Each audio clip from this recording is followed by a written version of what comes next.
it's a very long time since I wrote that book. Pass me that copy. Yeah.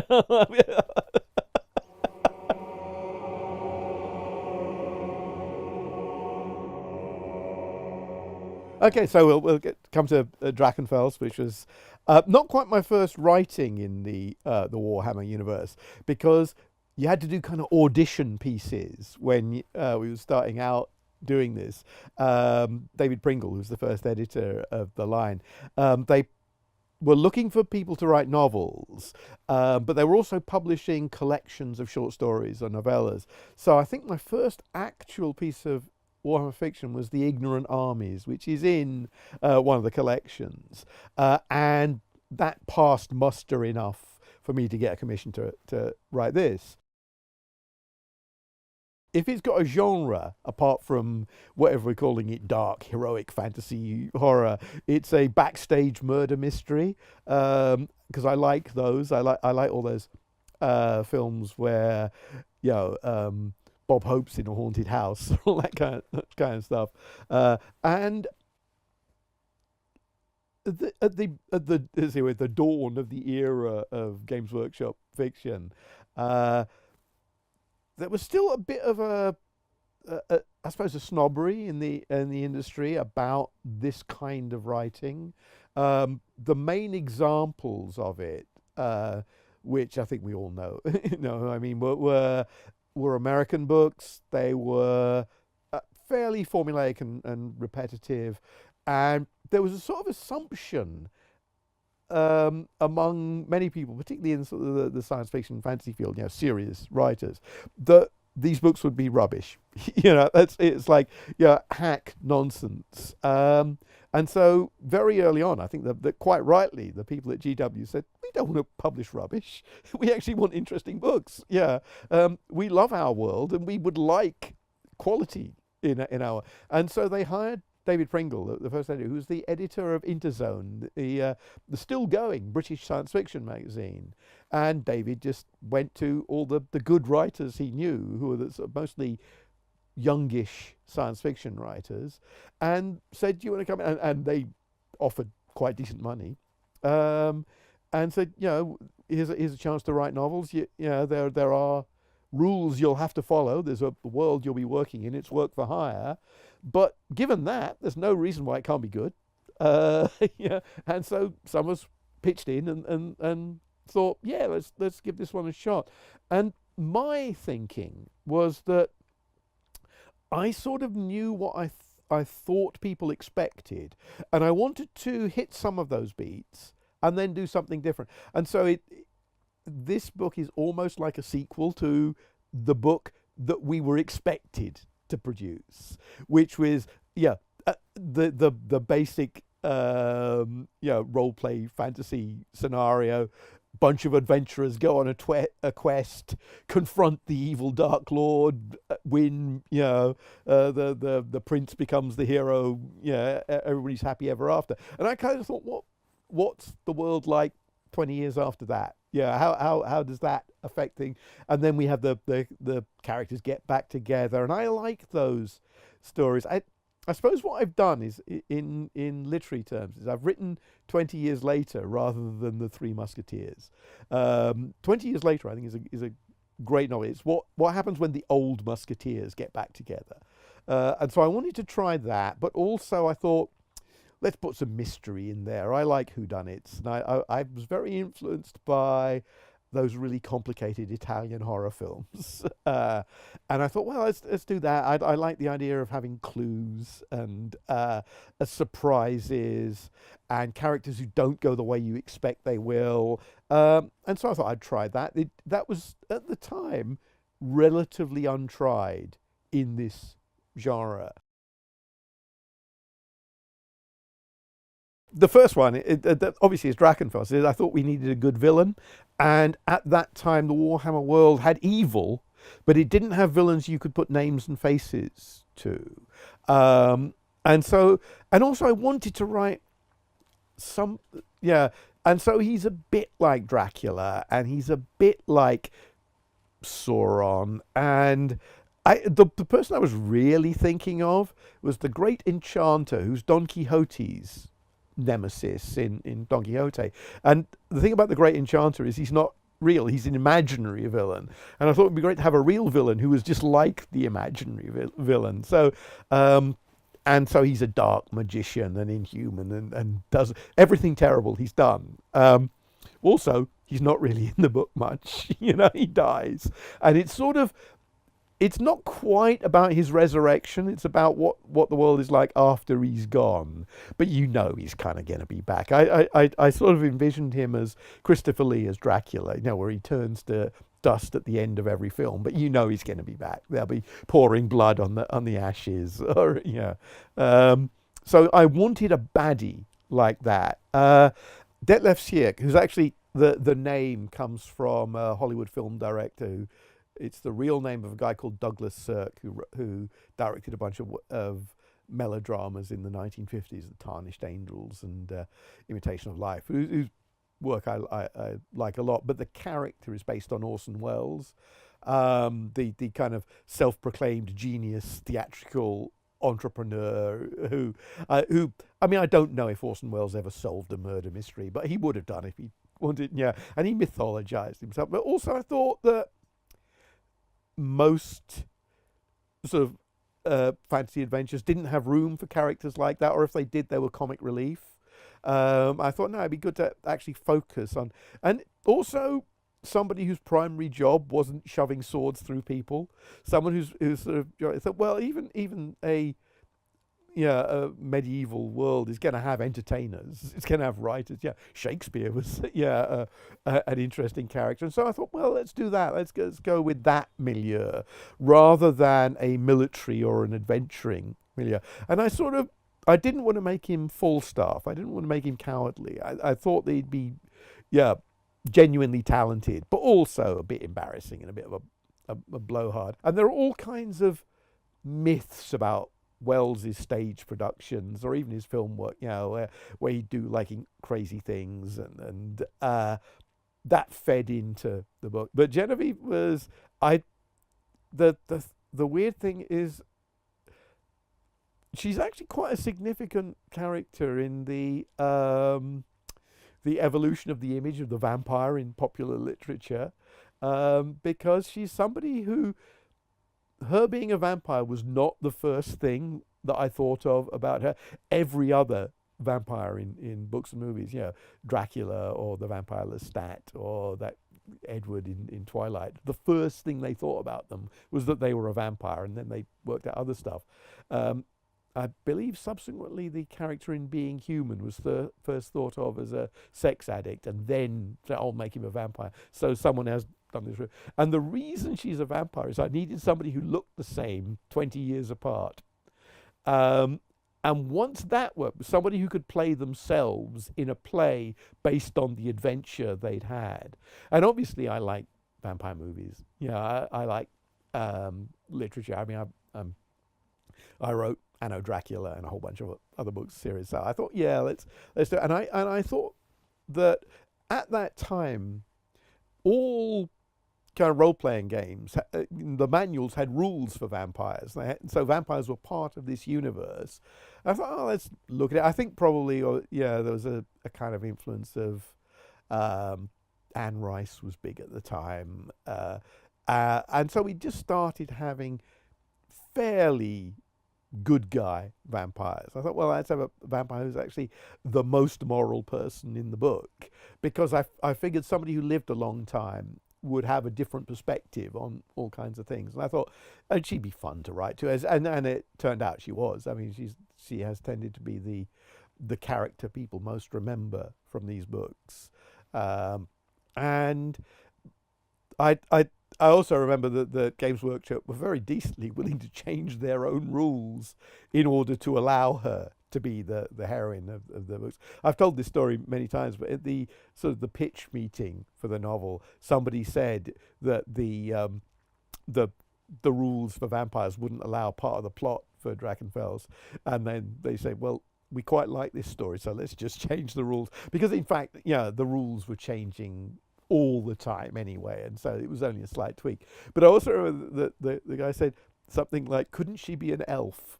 Uh, and I sort of actually ended up putting that in the book as a line where an actress doesn't want to play a vampire, and so she says, couldn't she be an elf?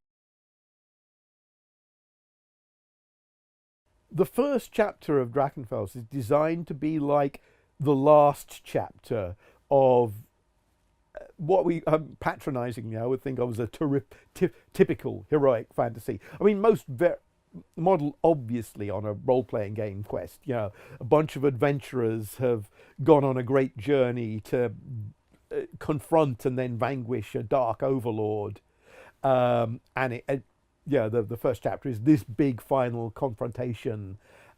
But then I thought, what happens 20 years later? What happens when people have started to forget? What happens to the young prince who has built his reputation on being the guy who defeated Drachenfels? What are the cultural things? It's like, the way people were endlessly making books and films about World War II years later. Would this become something that they'd stories would have to be retold, and in a sort of medieval context, I thought of the theatre. I was thinking of Shakespeare's history plays, which sort of, they're not really good history, but they're really great plays. So I wanted to say, how would that happen? And then that inevitably led me to thinking of, one of my favourite premises is Alexander Dumas's 20 Years After, the follow-up to the Three Musketeers, which is what a hero's like when they get old. And so I thought, well, that enables me to look at these characters and play games with them, and to maybe address the fundamental underlying concerns of heroic fantasy. It's like, is defeating the Dark Lord enough? If somebody is really that evil, who displaces that much malign cultural water, can you ever really get rid of them? And so I thought that was a good starting place for a novel, and then that would also allow me to get all your expectations of this kind of book out of the way at the beginning, and then go and do some different things. And one of the challenges of writing actually any kind of genre fiction, but particularly this kind of licensed stuff, is you've got to give the audience a couple of things that they want or expect. There are absolute necessities of the genre, but you can't just do that, or it's going to be a really boring book. And the audience, if you give people exactly what they want, they will then realize that they don't actually want that, because one of the things they want is to be surprised.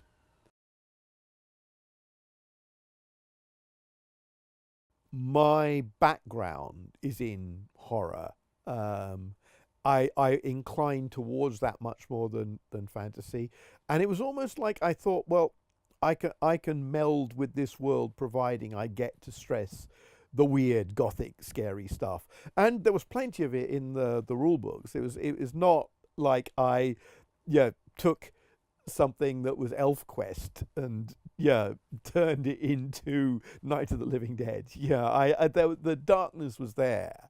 I may well have ramped it up a bit, and I probably was influenced by other types of horror fiction, be outside just straight heroic fantasy. So I mean, I'd read Robert E. Howard as well as Tolkien, and Fritz Leiber, who was probably a big influence on these books.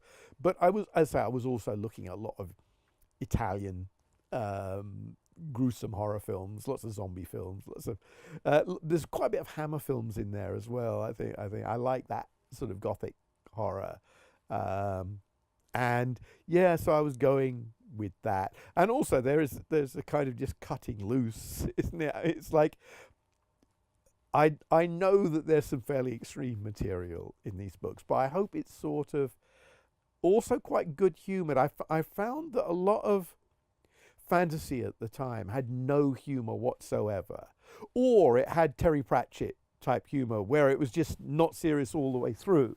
Actually, Terry then changed as a writer and started filtering in quite dark stuff, but at that time his books were just straight up parodies. It was like Mel Brooks' version of fantasy. And so I thought, let's get some let's get some funny characters in there. And maybe it's just my mind. I had sort of funny ideas. And so the characters joke about a bit. They're not always serious. They do sort of like to deflate the pomposity. And again, having Genevieve as a viewpoint character, somebody who's a bit outside and could observe how absurd and ridiculous other people were being. And I do remember there are bits of Drachenfels which are straight out of farce or comedy. I mean, it's got a character who actually I took from one of my own plays, the character of the aging stage diva who breaks her leg and is replaced by the starlet. Obviously, that comes from its 42nd Street. Yeah, it's that as a convention of musicals where you go out there an unknown, and you come back a star. I thought it was funny doing that in a fantasy context, but also she's a kind of funny character. I thought it's sort of nice to have things you can poke fun at, and one or two of the later things, particularly after a while when I'd the stories that are in Genevieve Undead, I think I'd written one that was really, really dark, the unicorn story, which was really intensely grim. And so I thought, I need something to contrast that with. So I wrote the Cold Stark House, which is essentially a farcical story. And so that's almost like here in Warhammer I can do knockabout comedy. It's a sort of carry on type story, and it was nice to do that too, and just think, well, okay, the world can't be miserable all the time. I'm trying to think when did it come out? It's like here I'm literally. Yes, here we are. First published 1989. So yeah, Genevieve, heroic vampire. There had been hero vampires before, not quite in this as. There was a movie that came out in 1992 called Innocent Blood, with Anne Parriot, a John Landis movie, and the heroine of that was a kind of vampire who fought gangsters. And I remember at the time, I mean, it's interesting that they cast a French actress, because obviously I was sort of going with the sort of French feel for the character. She was quite influenced by Anne Rice's characters, although the vampires in Anne Rice's books, they're only heroic because she sort of falls in love with them. Objectively, they are horrible, horrible people. And after a while, you get it. But subsequent to that, there have been lots of the characters in Twilight or whatever, where the idea of the vampire as hero heroine is now not particularly unusual. Back then, it was to the extent that we had some concerns about whether people would accept that. I suppose that when you're looking at precedents, you end up thinking, well, Count Duckula's pretty good, and he's a vampire. And I think there have been sort of comic vampire good guys, like George Hamilton in Love at First Bite. That Dracula is sort of a good guy. And I think there'd been vampire heroes in comics over the years. So it didn't strike me as being amazingly innovative or mold breaking or whatever, but she caught on. People responded to her, the idea of a vampire who could be nice. And I think that the fact that she gave us an outside perspective on humanity by being long-lived and not really a person, meant that she could be kind of disgusted by how other people reacted to the world. Actually, another influence on my version of vampires is George R.R. Martin's vampire book, Fever Dream, which has a good guy vampire. Very underrated novel. That was, and Susie McKee Charnas wrote a book called The Vampire Tapestry, which I really responded to. Most of these, however, have been about the main characters in those, like um, the Stat or Barnabas Collins, have been guys. I in still women, female vampires in those books tended to be evil. I don't know, don't quite know why. So I might have modestly put forward that my vampire heroine was unusual. Obviously, when we were starting, we didn't think it was going to be quite. I Actually, that's not quite true. One of the other, several of the other writers, Brian Stableford and David Garnett, pitched trilogies, and so their books were kind of plotted out as a trilogy. I think it ended up being, the typical trilogies. They're 4 books long, isn't it? Yeah, but so they did that, and I didn't. I originally thought of Drachenfels would conclude the story, but I'm not going to give it away because but the last lines of Drachenfels actually tie up the story. They mitigate actually being able to tell more stories. So I kind of just forgot them when going on and doing them. And yeah, and I think the next couple of books in the series, actually only Beasts in Velvet is a full-length novel. There's a braided series of novellas, and there's a collection of sort of short stories that glue together stuff. But there were threads emerging and characters, and the Ignorant Armies sort of sets up stuff that happens in Beasts in Velvet. And by the end of it, I'd worked up my own little cast of characters who fed in and out of each other, some of whom were mine and some of whom came from the handbooks. But the thing that would probably have ended the series was a thing that I pitched called The Invisible Empire, which was the conspiracy threads that run through all the stories. And that would have, I suppose, killed a lot of people off and brought the empire down and all this sort of stuff. But when years later I came back and was asked to write a final piece to end the series, I looked at these things and I thought, no, I actually don't want to end the series like that. So I ended it with, say, the Ibby the Fish Factor, which ends the personal story rather than the political story. I thought what people responded to about these books was the characters, and so I went back and wrote the characters. And I decided to give them an ending rather than the world an ending. And so I'm happier with that as a finish than I would have been with the other things that were pitched. And this is a side effect of the writing very quickly thing. Is Beasts in Velvet was originally supposed to be a novella, and I sat down like on a Saturday afternoon to start writing the novella, and I realized I'd used up sort of a third of the word length, and I hadn't yet introduced the main characters or got to the story. And so I remember phoning David Pringle up and saying, "Bad news, I don't think I'll be able to deliver that novella you're expecting, but would you like another novel?" And he sort of hummed and hawed and said, "Yeah, I'll just talk to them in Nottingham before authorising this."